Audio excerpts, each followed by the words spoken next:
Em nome do Pai, do Filho e do Espírito Santo. Amém. Palavra da salvação. A palavra vem ao nosso encontro como alimento, e nós precisamos todos os dias nos esforçar para buscar este alimento salutar para a nossa alma, para o nosso espírito. Precisamos estar robustecidos para que todos os dias enfrentemos as dificuldades que se nos apresentam sem perder a serenidade e o entusiasmo.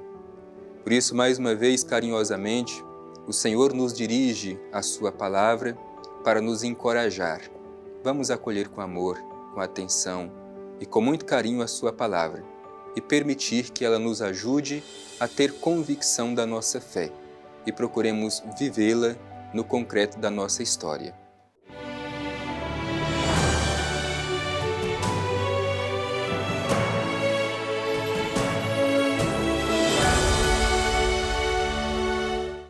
Do Evangelho de Jesus Cristo segundo Marcos. Glória a vós, Senhor.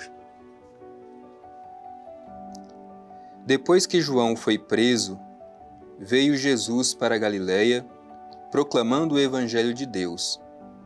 Cumpriu-se o tempo, e o reino de Deus está próximo. Arrependei-vos e crede no Evangelho. Caminhando junto ao mar da Galiléia, viu Simão e André, o irmão de Simão. Lançavam a rede ao mar, pois eram pescadores. Disse-lhes Jesus: Vinde em meu seguimento, e eu farei de vós pescadores de homens. E imediatamente, deixando as redes, eles o seguiram. Um pouco adiante viu Tiago, filho de Zebedeu, e João, seu irmão. Eles também no barco, consertando as redes. E logo os chamou. E eles, deixando o pai, Zebedeu, no barco, com os empregados, partiram em seu seguimento. Palavra da salvação. Glória a vós, Senhor. Meu irmão, ouvimos esse trecho bonito do Evangelho. É o início do Evangelho de São Marcos. Liturgicamente, esse texto do Evangelho está num momento muito especial. Ontem nós celebramos a festa do batismo do Senhor, concluindo assim o ciclo do Natal e iniciando o tempo comum. Portanto, o tempo comum é marcado justamente com o batismo do Senhor, que é uma provocação também para recordar do nosso batismo. Portanto, com esta mensagem do Evangelho, nós somos encorajados a viver o nosso batismo. E aí é significativo porque nos ensina que a maior parte da nossa vida não acontece nos eventos extraordinários. A maior parte da nossa vida acontece no cotidiano. É por isso que Jesus, após o seu batismo, inicia o seu ministério. E o trecho que nós ouvimos hoje é justamente o início do ministério de Jesus na Galiléia, quando ele começa a sua missão. E o texto começa dizendo assim: Depois que João foi preso, veio Jesus para a Galiléia proclamando o Evangelho de Deus. Portanto, nós temos a passagem da missão de João Batista para a missão de Jesus. João foi preso, Jesus inicia a sua missão após o seu batismo. É a passagem da missão de João Batista para o próprio Jesus. E é interessante porque o Evangelho insiste que este ministério de Jesus tem início na Galiléia. Portanto, é ali, na sua terra, onde ele cresceu, que ele inicia o seu ministério. E o conteúdo do seu ministério, proclamar o Evangelho de Deus. Esta é a missão de Jesus, proclamar o Evangelho de Deus. É importante lembrar que, quando nós falamos do Evangelho de Deus, nós não estamos falando simplesmente de um livro, como poderia ser a nossa tentação hoje de imaginar que o Evangelho é simplesmente um livro, um escrito. Não, o Evangelho é muito mais do que isso. O Evangelho, para nós, é uma pessoa. O Evangelho é o próprio Jesus. Ele é a notícia boa que nós recebemos do Pai Eterno, porque nele está a nossa salvação. Portanto, Jesus vem para proclamar o Evangelho de Deus. Mas qual é o conteúdo desta pregação do Evangelho de Deus? Primeiro, a plenitude dos tempos. Isto é, os tempos se tornam plenos com a vinda de Jesus e a proclamação do seu reino. E neste tempo o que é necessário? Neste tempo é necessário a abertura de coração e arrependimento para crer no Evangelho. O reino está próximo, isto é, o reino está ao nosso alcance. Nós podemos realizá-lo, basta que disponhamos do nosso coração. O reino de Deus está próximo. Mas para que a gente acolha este reino que Jesus veio inaugurar, essas exigências são indispensáveis. Conversão. Conversão é mudança de mentalidade. Conversão é mudança no nosso modo de compreender Deus e o nosso modo de nos relacionar com Ele. Conversão é modificar o nosso modo de compreender as nossas relações fraternas. Mudar o nosso modo de nos relacionar com os nossos irmãos. Isto é conversão. E o Evangelho coloca também a necessidade da fé. Crer no Evangelho. Convertei-vos e crede no Evangelho. Crer não é simplesmente dizer que nós acolhemos com palavras. Crer significa fazer uma adesão de vida.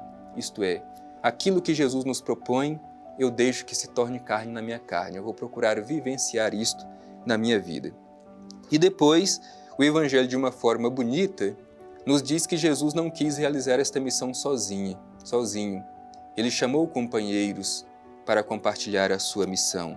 Caminhando junto ao mar da Galileia, viu Simão e André, o irmão de Simão, lançavam a rede ao mar, pois eram pescadores. É interessante porque Jesus passa e vê pessoas do cotidiano que estão fazendo as suas atividades comuns do dia a dia. Às vezes a gente pensa que o seguimento de Jesus é para pessoas extraordinárias. Não, o Evangelho nos ensina que Jesus chama pessoas ordinárias do dia a dia que estão fazendo as atividades do cotidiano. Lançar as redes era a atividade própria destes que Jesus chamou. Mas ao acolher o chamado de Jesus, eles passam a assumir uma atividade extraordinária. Então Jesus vê e chama: vinde em meu seguimento, e eu farei de vós pescadores de homens. Portanto, é o chamado de Jesus que torna extraordinária a nossa vocação. Mas é no nosso cotidiano, na nossa história concreta, que Deus passa e nos chama. Se a gente acolhe, então a nossa vida se torna extraordinária. De pescadores de peixes, nós podemos nos tornar pescadores de homens. Mas o Evangelho faz questão de dizer que todo chamado de Deus exige de nós renúncia. Isto é preciso deixar para trás algumas coisas, mesmo que sejam legítimas, para que possamos ser mais livres para servir ao Senhor. Por isso diz o Evangelho: imediatamente, deixando as redes, eles o seguiram. O que precisamos deixar para seguir Jesus de forma mais livre? Cada um precisa fazer esta pergunta. E depois, este mesmo ciclo acontece mais uma vez. Um pouco adiante viu Tiago, filho de Zebedeu, e João, seu irmão. Eles também no barco, consertando as redes, atividade do comum. Estavam ali no concreto da sua história. E no concreto da história deles, Jesus passa e chama. E eles, deixando o pai Zebedeu no barco com os empregados, partiram em seu seguimento. Mais uma vez mostrando que o chamado de Jesus exige de nós renúncia. É preciso deixar algumas coisas, por mais que sejam coisas legítimas, para que possamos ser livres para seguir Jesus Cristo. O que precisamos deixar para nos tornar mais livres no seguimento de Jesus Cristo? Provocados por este Evangelho, que nos ajuda a entrar no tempo comum, entendendo que o nosso cotidiano é o lugar onde Cristo passa e nos chama para realizar a sua missão, nos perguntamos se nós temos a mesma coragem de nos dispor a seguir os passos de Jesus. Cada um realizando a sua missão conforme a sua vocação, mas sempre com entusiasmo para fazer o melhor no seguimento de Jesus Cristo. Que esta palavra que terminamos de ouvir nos encoraje a nos colocar sempre a serviço da Igreja com amor e com disposição.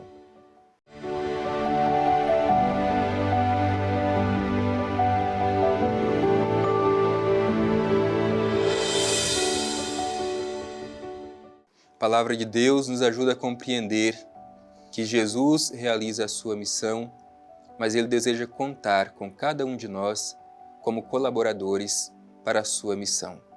Por isso vamos nos dirigir ao Divino Pai Eterno, fazer a Ele a nossa oração, pedindo sobretudo a luz do Seu Espírito, para que tenhamos o discernimento de descobrir o que Deus quer de nós e que tenhamos a coragem de nos colocar no seguimento de Seu Filho Jesus. Divino Pai Eterno, Deus de amor, Deus de bondade, hoje te pedimos a luz do Evangelho, um coração sensível para saber discernir o chamado que Teu Filho Jesus nos faz. Ao mesmo tempo, Pai Eterno, te pedimos a coragem necessária para abrir mão de tantas coisas, mesmo que legítimas, mas nos tornemos mais livres para seguir Jesus Cristo, colaborando com Ele na missão de anunciar o Evangelho. Que o nosso coração seja abrasado pelo fogo do chamado de Jesus Cristo e que tenhamos a coragem de deixar para trás tantas coisas, mas servir a Jesus com disposição do coração. Obrigado, Pai Eterno, por esta palavra de encorajamento que hoje recebemos de Ti. Amém. O Senhor esteja convosco, Ele está no meio de nós. Abençoe-vos o Deus Todo-Poderoso, Pai, Filho e Espírito Santo. Amém.